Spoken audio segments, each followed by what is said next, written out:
folks, this is Hacksaw Jim Duggan, and you're watching WGS-TV. Tough guy.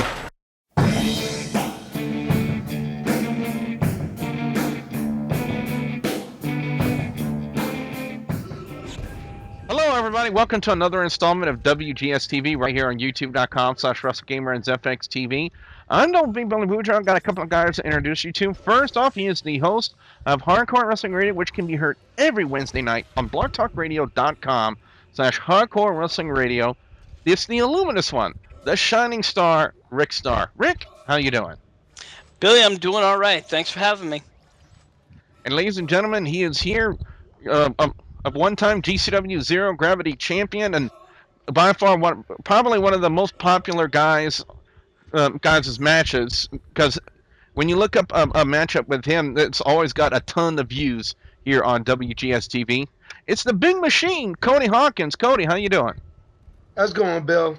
Can't be any better right now. All right, well, we were talking about Monday Night Raw for the week of February 25th, 2013, and we open up with the Vince McMahon. Vince McMahon is, he's that important, I call him the Vince McMahon. You know, just like the Brian Kendrick. I wonder how many people remember that. Anyway, he's coming out. Apparently, it's a big setup. So apparently, they're going to do their street fight now with him and Paul Heyman. Paul Heyman starts to come out and says, "Well, you're in your executive suit. I hope you wouldn't mind making an executive decision first." And then in the lamest takedown I have ever seen in my life, Paul Heyman tackles him pretty much the same way that Gilbert tackled China. It didn't work. I think the only downside to it is Vince McMahon actually went down. But, they start hitting each other with crutches. Vince McMahon starts getting the better of it. And then, lo and behold, we hear Lesnar's music. Brock Lesnar comes out, starts to square off with Vince McMahon. And then we see Triple H, new look, new shirt, which is really awesome, by the way. I'm thinking about possibly ordering it on WWEshop.com. And, next thing we see a fight. And, Cody, I want to take this to you first and get this from your perspective. Talk about the spot on the outside when Triple H posted Lesnar, because, to a regular wrestling fan, it looked like that Lesnar hit the post so hard that it split him wide open. What did you see from your perspective? Well, from my perspective here, it was a good little spot at the beginning.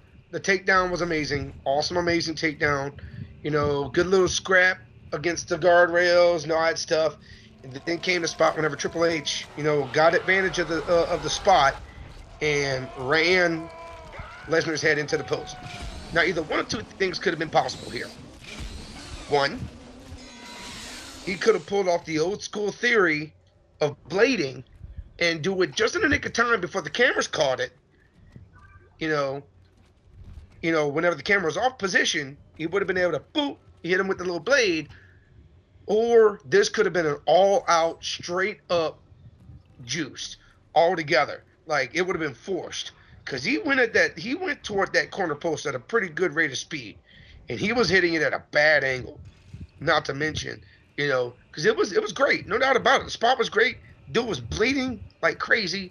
It was a really good spot, But like I said, it's either one or two alternatives.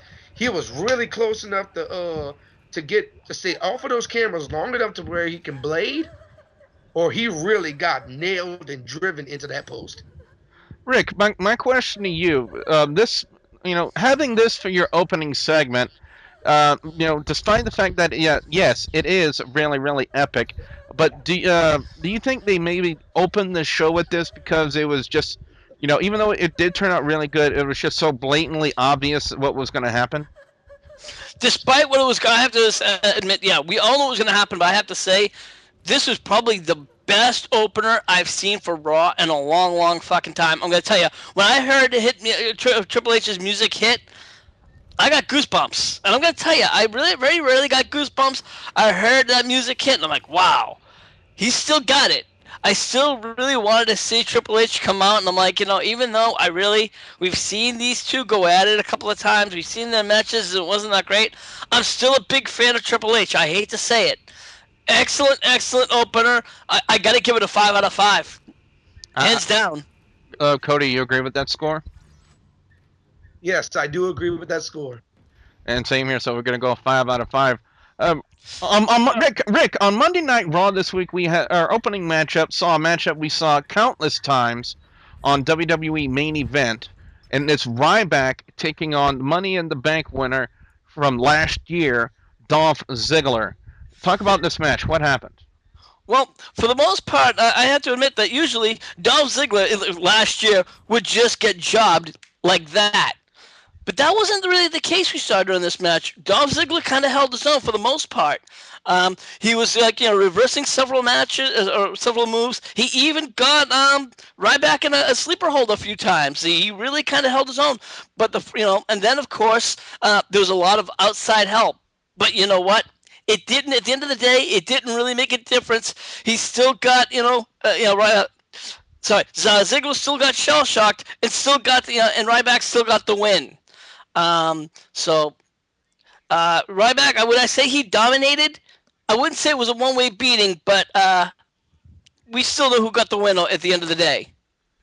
I'd say it was an entertaining match, so I want to give it a 3.5 out of 5. Cody, in an effort to I would think to probably draw more heat on himself for the main event matchup with him and John Cena. CM Punk came out and cut a promo. Gotta talk about what you heard and saw in the promo. What we pretty much heard and saw on this promo with CM Punk is basically, he's feels like he's destined for, he feels like he's destined to be greater than any superstar of any decade of his time and those before. He even went on to saying that he proclaimed himself God in this business. Which a bit of a stretch of the imagination, but it's a good way to pull it off. But he's pulling a Ric Flair right here.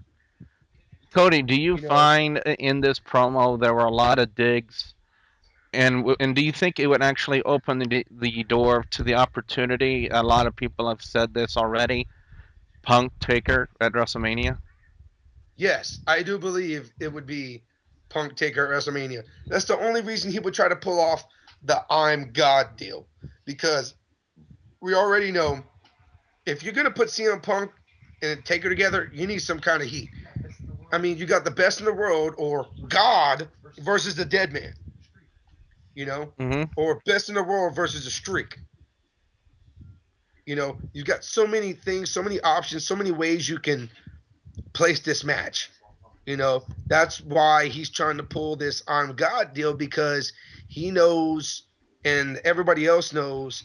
I mean, apparently they gave a sneak preview about Undertaker returning at a road show, which I don't understand that. He should have returned at Raw or SmackDown. It would have been made more sense, but leave it up to the WWE, leave it up to creative, and they're gonna muff stuff up, sometimes. I think that was a bit of a buzzkill. It was good for the crowd that went to the road show, the house show, but not good to the people who wasn't able to watch it actually live on national television and around the world, like he always does. Your score on the promo? My score on the promo would have to be, we doing this out of 5 or out of 10? Out of 5. I'm gonna give it a 3.5 because he could have pushed on a little bit more. Well, speaking of things that was pushed on a little bit more, or possibly should have been pushed on less, we had Mark Henry and the Great Khali. Wow, what a shocker! What an entertaining match. This matchup here had the same probative entertainment value of John Cena and Kevin Federline, because nobody actually gave a shit about Mark Henry and the Great Khali. I know that's bad for me to say, but when I was watching Mark Henry and Great Khali, now keep in mind, last night, guys, I was already worn out, tired from doing payroll paperwork from my office, literally only having 3 hours sleep. And I was psyched up for Raw up until that point. I saw Mark Henry and Great Khali, and I instantly I was heading for my pillow because the matchup was putting me to sleep. That's how bad I find the match was. Mark Henry gets the win with the World's Strongest Slam. Yeah, it's impressive that we've seen him slam Great Khali, but guess what? It's nothing new. It's nothing new out of Mark Henry and Grant Khali. We've seen it already before. So I didn't Well, really. Well, go ahead, Rick. I want to interject in there because a couple of weeks ago we were talking about how you believed that these two could actually go to the road to WrestleMania. Do you still believe that? If they would have put on that performance at WrestleMania, I would have been pissed. Let's just say this. You know, I don't know why they had this match tonight. They could have possibly maybe had it as a dirty finish, maybe instead of just having a straight out clean finish, and it possibly extending the angle. But after seeing what they did on Monday Night Raw, I don't think we'll see this at WrestleMania. I'm gonna give them the benefit of the doubt because it's on Mark Henry's return. I don't want to I don't want to bash the guy when he's making his comeback from his injury. I'm gonna say 2 out of 5, but really it should have been 1 out of 5. The next segment it was Miz TV, and it's the confrontation between Jack Swagger, the people, and Zeb Coulter, who I have an instantaneous amount of respect for. And I'll tell you that in just a minute why. And it's basically a debate between Coulter, Swagger, and Del Rio. About their views. But here's the thing that before I toss it over to Rick for what was said in this promo and on Miz TV, I instantly have a huge amount of respect for Zeb Coulter because of a certain situation that's been going on between him and Glenn Beck. Now, I know a lot of people out there have been wanting to. I would think a lot of people, you guys out there, would want to hear my opinions on Glenn Beck. Well, let me just summarize it very, very quickly. He is not worth my time. That's all I got to say. If the dude wants to bash the WWE and then, pretend like he's like an ostrich and shove his head in dirt, that's him. That's all I'm gonna say. I was gonna say shove his head up his ass. He's got to have an asshole first for that to happen. Mm, So, fair enough. but Rick, go ahead and talk about what we heard on Miss TV between Del Rio and Coulter, because honestly, I believe Swagger could not pull off the promo that Coulter did. Well, that's true because pretty much Coulter did all the talking. Coulter, in a nutshell, I'm not going to use word for word. He talked about how all the all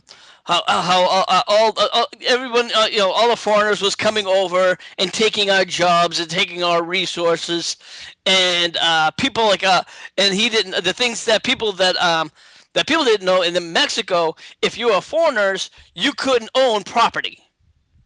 And that he pretty much that's when he started throwing that's when Alberto Del Rio and Zeb Coulter started getting back in his face.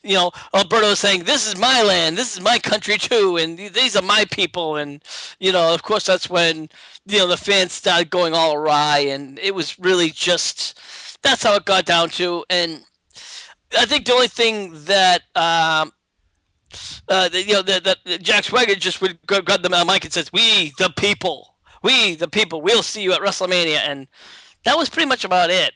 It was nothing more than just that one thing. It was a good promo for what it was. I mean, like I said it in a real nutshell, but that was pretty much it.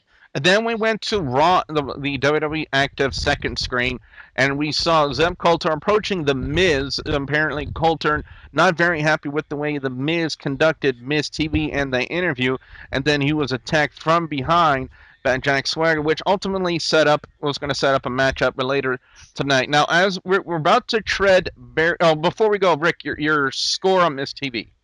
I think it was pretty good. Like I said, 3.5. Nothing special. Nothing, nothing really sucky. It was an average.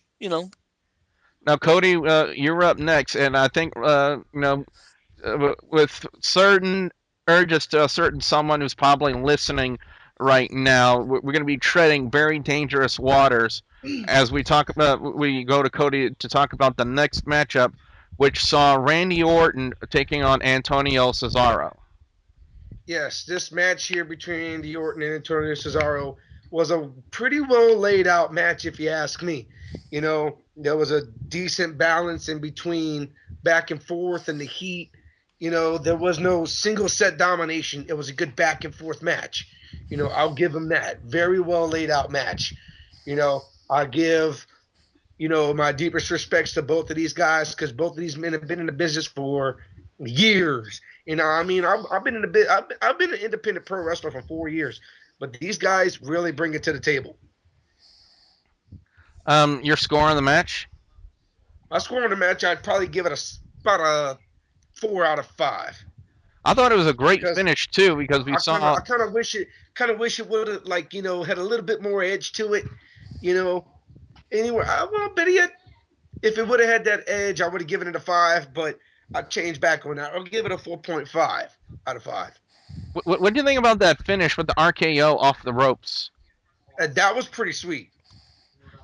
Cool. Now, next up, it was a segment I really, really don't understand a little bit.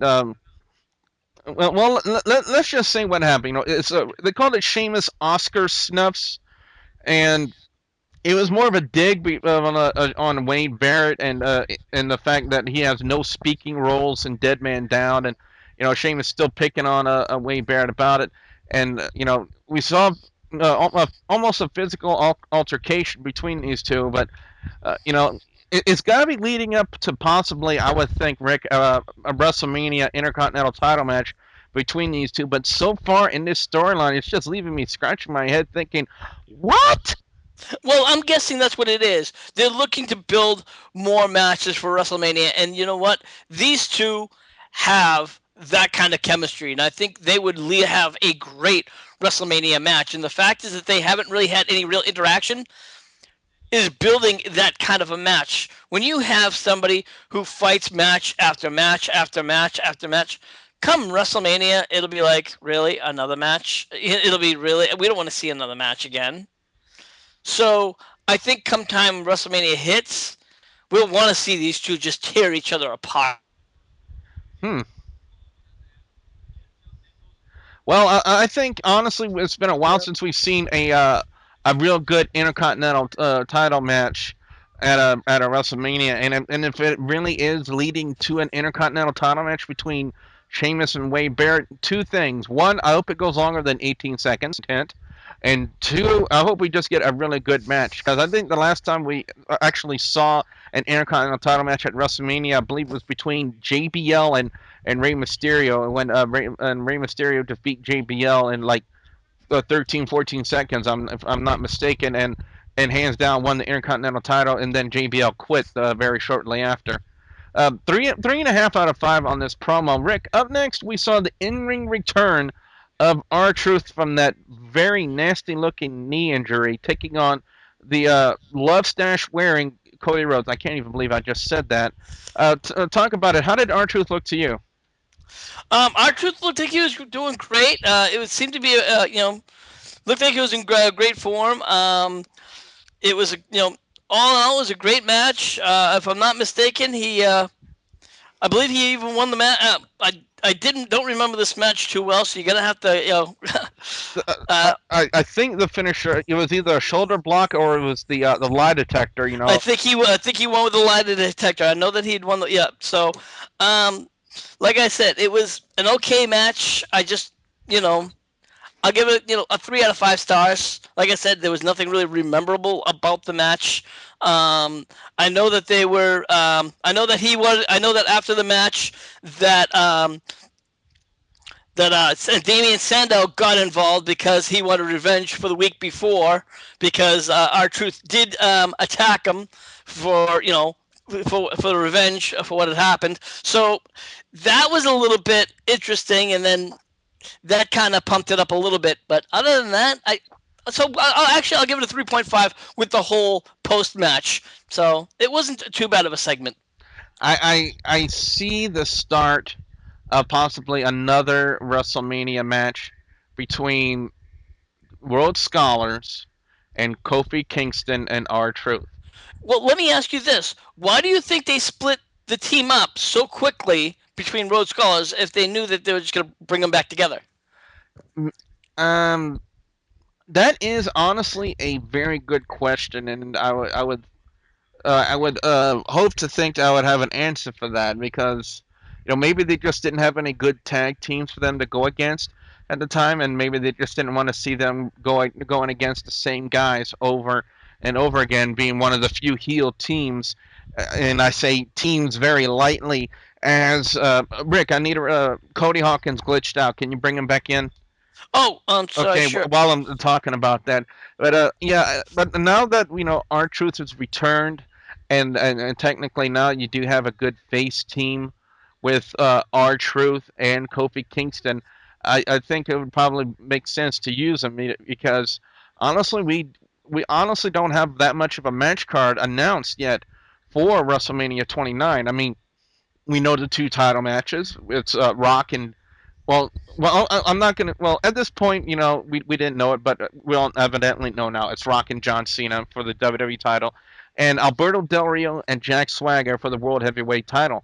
We don't have any under matches for the card yet, and I think that's one of the reasons why we could possibly be seeing, Rhodes Scholars and Kofi Kingston and R Truth as a matchup. Possibly to add to the card for WrestleMania 29. Well, see, that's the thing. I think we do have a lot of underscore matches that just haven't been announced, but they are. I mean, let's face it. Sheamus, Wade Tri- Barrett, yep, Triple H under Triple H. Lesnar. Brock Lesnar. That's a given. Hmm. Um, let me see who else have been really feuding and fighting over the past couple of weeks that we could just honestly, put. Undertaker, we have to figure out the Undertaker thing. Where is he coming in? Is he not? They've been teasing it, and if he does, yeah, CM Punk. So there's a lot of matches that you really got to figure out. That's it's there, but it's just gonna be, who's gonna be the tag team? Who's gonna be fighting for the tag team titles? Who's gonna be fighting for Hell No? Um, you know, uh, what about the Divas title? They know at WrestleMania all these titles will be held up, so I think they're still working on it. They just haven't really gotten their ass in gear. Well, we would like to apologize to Cody Hawkins due to technical difficulties. He is unable to join us for the rest of the review. So, Cody, we do apologize to you about that. Let's go on and with the next part. Earlier in the night, Team Hell No was backstage, and they were kind of talking and trying to, get one over on each other, saying that, oh, I can beat. We got the primetime players tonight. I can beat them by myself with blindfolded. Was what Daniel Bryan said, and Kane said, oh yeah, well I can beat him with one hand tied behind my back. And then next, we see Bricky, the Team Bricky, which is Vicky Guerrero and the assistant to the supervising manager of Monday Night Raw, or as Brad Maddox would put it, the assistant supervising manager. Uh, they overheard it, and Brad Maddox, dude, you cannot cut a promo. You cannot. I mean, if you don't start bringing up, honestly, this kind of says a lot coming from me right now. This dude really, really sucked in that backstage promo, Rick. I mean, Brad Maddox was terrible. Yeah, I mean, he's sucked at everything he's done so far. He's sucked in matches, commentary. Why they continue to keep him is beyond me. I mean, Maybe they think he has like a certain heat that's being drawn on him that they could possibly use in some form or some fashion. Because honestly, it's starting to make Vicky look a little face-ish, if you kind of know what I mean. But as far as this segment goes, with Team Bricky and Team Hell No, that's what I'm unofficially calling him, is Team Bricky. Is they went ahead and made the match primetime players versus Team Hell No, non-title, but Daniel Bryan will be blindfolded and Kane will have one arm tied behind his back. So let's get up to this match, Rick. Now, uh, well, how would you look at this match, Rick? this match was a fucking sideshow. I'm sorry. Nothing less and nothing more. I'm sorry, folks, for my language. I know this is WGS-TV, but unfortunately, for those of you who listen to me, I'm a little bit hardcore plug. So I apologize, Billy. But yeah, this match was nothing more than a sideshow. I'm not even going to go into it. We know how the match still won. Kane still won with one hand tied behind his back. He got it with a one-hand choke slam. On Darren Young. On Darren Young, no less. And the match 1, 2, 3. I believe Darren Young's appearance on Monday Night Raw last night was his first appearance in the ring since the Royal Rumble, when we figured he suffered some sort of injury, because when he was eliminated in the Royal Rumble, the referees were coming up to him. Young was clutching at his leg, and they were throwing up the X symbol, which it can only mean legit injury. Legit injury. Well, the thing is if that's the case, because there's also been he was also seen on NXT for the past couple of weeks, He was. if I'm not mistaken, because him and Darren Young, and I don't know if there was no reports of him being injured. If you guys out there are watching the video and listening to our commentary right now, if you guys have any really good ways other than Hulu to watch NXT, send them my way, so that way I could actually start watching. I actually watched a couple of episodes of the new product they had for NXT, and I actually liked it. And then It's a very good product. I just wish they would actually, the WWE would produce it. I've tried to find it on Daily Motion sometimes. It's not bad, and you gotta find it. It was. I don't know if it. I don't remember if they were on. If it was before or after the Royal Rumble, but because Darren Young and Titus O'Neil were actually wrestling each other. yeah, but if I'm not mistaken, NXT is not live; it's taped. Well, of course. Well, then okay, then I'll then I retract my statement. So I apologize. Yeah, but then again, I too could be mistaken. But anyway, as far as this matchup goes with Team Hell No and Primetime Players, honestly, I would have thought, if they want to start putting over a tag team title match for WrestleMania, then I think the opportune time would have been for Primetime Players to be put over on your champions. But instead, we got the champions going over on the Primetime Players. So 2 out of 5 on that one. Next up, we had the Shield come out to cut a promo about their previous 2 victories last week at the Cajun Dome against Chris Jericho, Sheamus, and Ryback. And that was a very good match. I'm going to give props to Seth Rollins. I mean, he threw in a really good springboard knee to Chris Jericho's head. I mean, he did that magnificently, because if he was, I think, off but in any form or in any fashion in that spot right there, it would have spelled disaster for not only Rollins but Jericho and his state of consciousness. But yeah, and the fact that the Shield defeated the Dream Team of Cena, Ryback, and Sheamus at Elimination Chamber. Ambrose, yeah, I mind listening to him on the microphone. Rollins, I mind. Roman Reigns, you cannot cut. You fall into the same category as Brad Maddox and Jack Swagger. You cannot talk. I tend to a little bit disagree. Reigns. Well, as long as he doesn't yell on the microphone, I don't have a problem with it. Because when he yells, it's like this. Yeah. He kind of barks like a dog. He needs to calm down a little bit. He gets a little too overzealous. So I will agree with you there. Yeah, that's my issue. But then Ambrose starts saying, there's, you can get any team together. And we were just talking about that possible undercard matches for WrestleMania. And one thing we saw probably a hint of something happening now. Well, let me tell everybody what happened. Sheamus came out on there and said, what, boys, if you want to fight, let's fight. And then Roman Reigns and Ambrose got out the ring, and then out from the crowd comes Randy Orton, and from behind, RKO's Seth Rollins, taking him out. Too late for the other two to stop him. Randy Orton already out the ring, so possibly now we're going to have another 6-man tag leading. Well, you know what? We can't, because now think about this. They would be involving too many people in too many storylines, because I was thinking possibly with Sheamus, Randy Orton, and somebody else against the Shield. But now that I think about it, they were also doing Sheamus and Wade Barrett possibly for the Intercontinental Championship. That's what I'm thinking. So what I'm wondering, maybe they might actually split the Shield up for a match, because you know what? Maybe Rollins might say, no, I want Randy Orton one-on-one. But I still thought it was a good promo from the Shield, despite the fact Roman Reigns was on the microphone. I'm going to give it a decent score, 3.5 out of 5. Next up, we had Rick. We had Weed the People taking on the leader of Awesomeness, The Miz, and noticeably didn't sell any kind of a shoulder injury like we've been used to seeing the past few weeks on Monday Night Raw with The Miz. But go ahead and talk about the match. Yeah.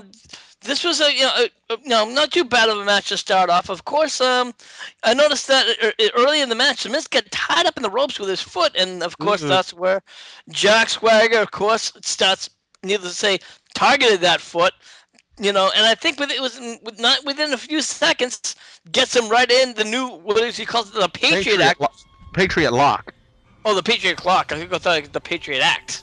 Well, nonetheless, it's the ankle lock, and of course, Miz is forced to tap out. Not a bad match. Nothing highly technical there. Very quick match. So I'm gonna give it a 3 out of 5. Technically, viewing as Swagger is the #1 contender for the World Heavyweight title, I think if you want to push him, even though he did have mistake for all those, I'm not even going to repeat it since we already know.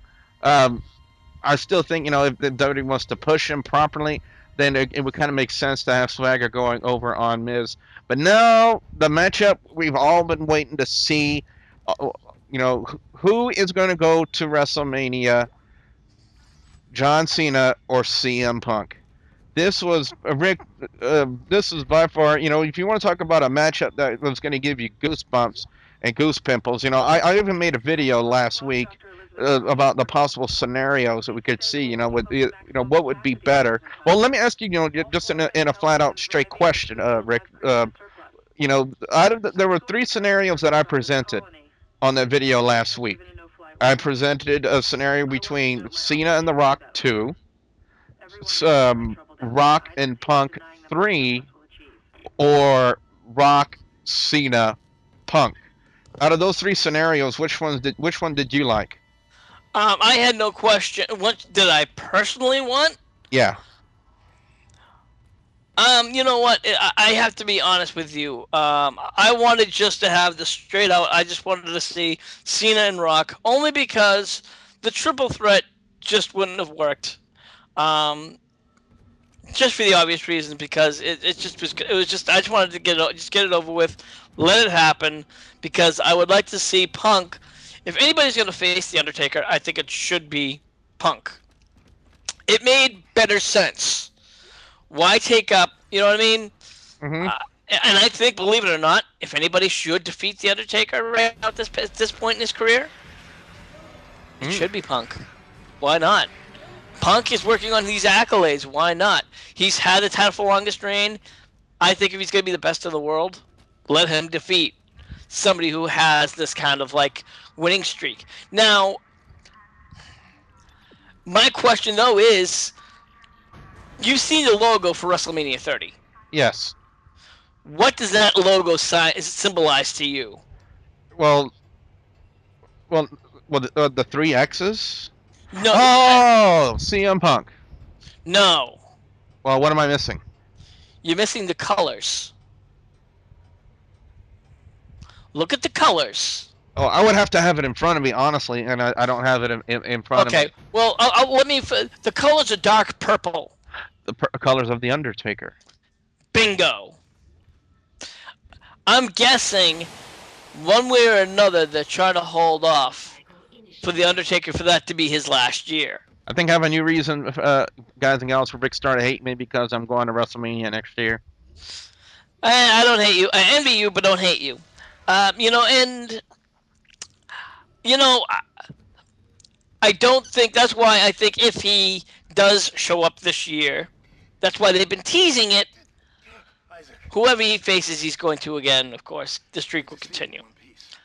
So, it's going to... Go ahead. I don't see anything special happening this year with it'll be a good match, it'll be a great match, but that'll be it. And next year, I would really with you. Let's get on with the main event. I'm sorry, go ahead. Let's throw it out to the subscribers and the viewers who are watching this right now. Do you guys agree with Rick Starr's view about The Undertaker and CM Punk. We want to hear from you. Put your answers in the comment section below. We look forward to interacting with you guys anytime you comment here on WGS TV. There were so many reversals in this match, Rick. We saw a reversal of the GTS into the STF. Then STF reversed into the Anaconda, if I remember. I mean, it kind of, it kind of had me questioning. You kind of heard me asking everybody last night that was on Skype with us, when is a finisher a finisher? Yeah, they've the WWE has kind of killed that concept. And I mean, it is good to have those kind of moves, and I understand that, and it's good to have. Sometimes I have a good move, and that's why I think they should have what's called a super finisher. You know what I mean? They should have the super go to sleep or the super, attitude adjustment. That would honestly be something we probably have to see off the turnbuckles, like off the top rope. But they have done it before. They have done a Yeah. super go to sleep, and you know what? They still kick out, and I'm like, why? That is something that's done in high profile matches. That's okay. You're done. Yeah, it really, to me, when they do that, it builds the energy up. It builds the excitement, the intensity. Gets the crowd even more into it. Perfect example when Shawn Michaels kicked out of the Undertaker's Tombstone Piledriver, the first one at WrestleMania 25. You can literally see, even though I wasn't there, I was watching it live on pay-per-view. And yes, because I actually bought it. For those of you who are probably wondering, don't you do illegal? No, I don't do that. Well, only on pay-per-views that don't really matter to me. But pay-per-views that do matter to me, I actually do buy. And I watched it live, and I literally felt a ripple, a shock wave, not going through not only myself, but through the entire arena when Shawn Michaels kicked out of the first Tombstone Piledriver of The Undertaker. It literally just added more energy and intensity into that match, and that's what I felt with CM Punk and John Cena. And the finish came. First off, note to Mr. John Cena: Hurricane Rana, not one of your moves. I wouldn't. Yeah. I wouldn't do it again. No, and like I said, I agree. Kicking out of one finisher would work. In that, like I said, in the case of the Undertaker Triple H, I mean Undertaker HBK, yes, that kicking out of that one finisher, yeah, it's awesome because it's like wow, it does add that energy. But then when that second one hits, 1, 2, 3, then you know. But it's when you hit that 1, 2, 3 finishers, it's like really. It's getting to the point where it's like okay. The finish of this match came with John Cena delivering the Attitude Adjustment, the final one, to CM Punk, and CM Punk getting pinned. Lo and behold, now we're going to have it twice in a lifetime. John Cena taking on The Rock, but this time for the WWE Championship. I got to give it a 5 out of 5, Rick. I thought it was, despite the Bachakarana, that's what we need to call it. Either, that's another thing. Let's throw this also out to the viewers and subscribers, Rick. What do you think we should call John Cena's failed Hurricane Rana? The Bachakarana or the Cena Karana? I like it the Bachakarana, but the Cena, I can go with either one, but the Bachakarana works for me. Well, let me officially say this. In the span of 1 week's time, like for next week's Monday Night Raw review, the name that pops up the most between Bachakarana or Cena Karana will be the name I officially dub it here on the Monday Night Raw review. So it's in your hands, WGS-TV viewers and subscribers, on what you want me to call that move. It's up to you. Be sure you put your answers in the comment section below. But despite that, Rick, 5 out of 5 from me on that match. Yeah, absolutely. I absolutely agree with you. No, hands down. Hands down. Overall score on Monday Night Raw this week is going to get a 4 out of 5. The opening, despite it being blatantly obvious with what its intents and purposes to bring back Brock Lesnar and Triple H, what we're going to see at WrestleMania, Lesnar Triple H 2 is I still thought it was pretty epic. Note to Brock Lesnar: the Kimura lock is not your only move.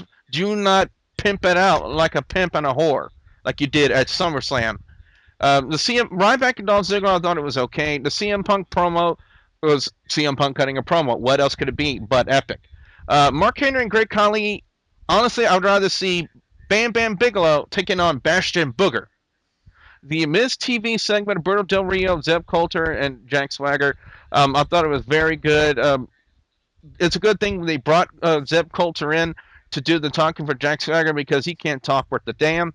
Randy Orton and Antonio Cesaro, I thought it was a great match. I love the finish. This whole thing with Sheamus and Wade Barrett, I really hope will lead to something. Maybe, like I said, Intercontinental title match. The return of R-Truth, he looked really good. And speaking of starts, it's something I really see at the start of Road Scholars and R-Truth and Kofi Kingston. Team Hell No defeated the Primetime Players as in what Rick said, a circus sideshow. The promo with the Shield, Randy Orton, and Sheamus, again, that's hinting at another thing for WrestleMania that we could possibly start seeing. Jack Swagger defeating The Miz, I really thought it was, even though Miz put on a great match and everything, but Swagger's being pushed for the #1 contendership. So honestly, I think it would make more sense for Swagger to go over on The Miz and that happen. And then the main event, John Cena and CM Punk. Who better to main event a Raw? You can even have this as a main eventing your pay-per-views, and it would still be just as epic because it was really awesome, minus the Botcha Karana or the Cena Karana, whatever you, the viewers here on WGS-TV, decide to dub it for me. So officially from me, Rick, overall score is a 4 out of 5. What about you? Yeah, that sounds about right. I mean, the show, there was a strong opener and a strong finish over the show. The match in between matches were, overall pretty decent. There were a few weak matches, but other than that, nothing really to complain about this week.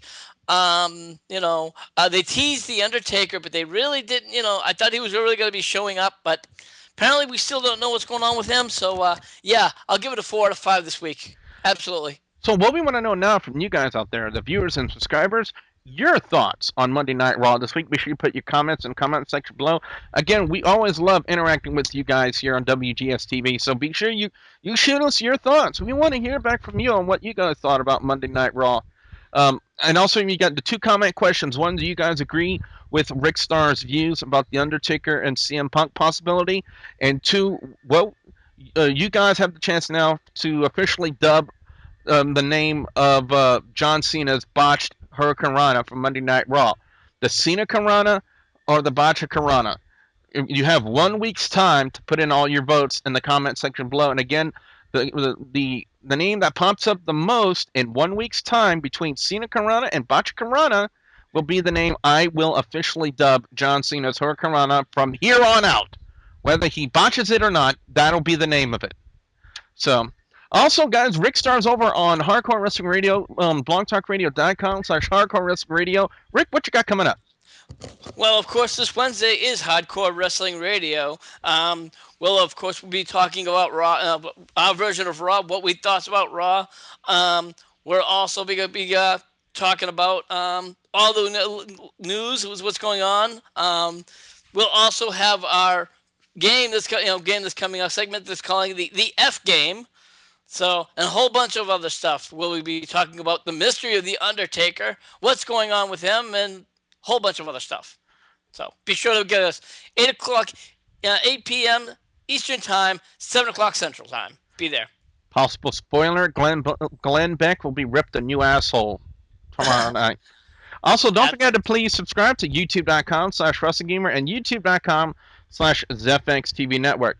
So, again, with our apologies to Cody Hawkinz for the technical difficulties. I know he really wanted to help out on the review this week, but Skype is Skype. That's all I can say, guys. So with my apologies and my thanks to the Big Machine Cody Hawkinz and the Illuminous One, the Shining Star, Rick Starr, I'm Double B Billy Boudreaux, saying thank you very much for watching.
Stoke Volters.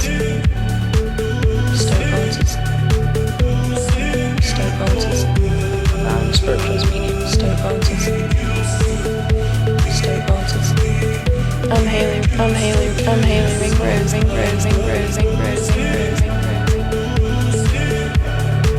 Stoke Volters. My name's Andrew Weatherall. Spirituals medium. Stoke Volters.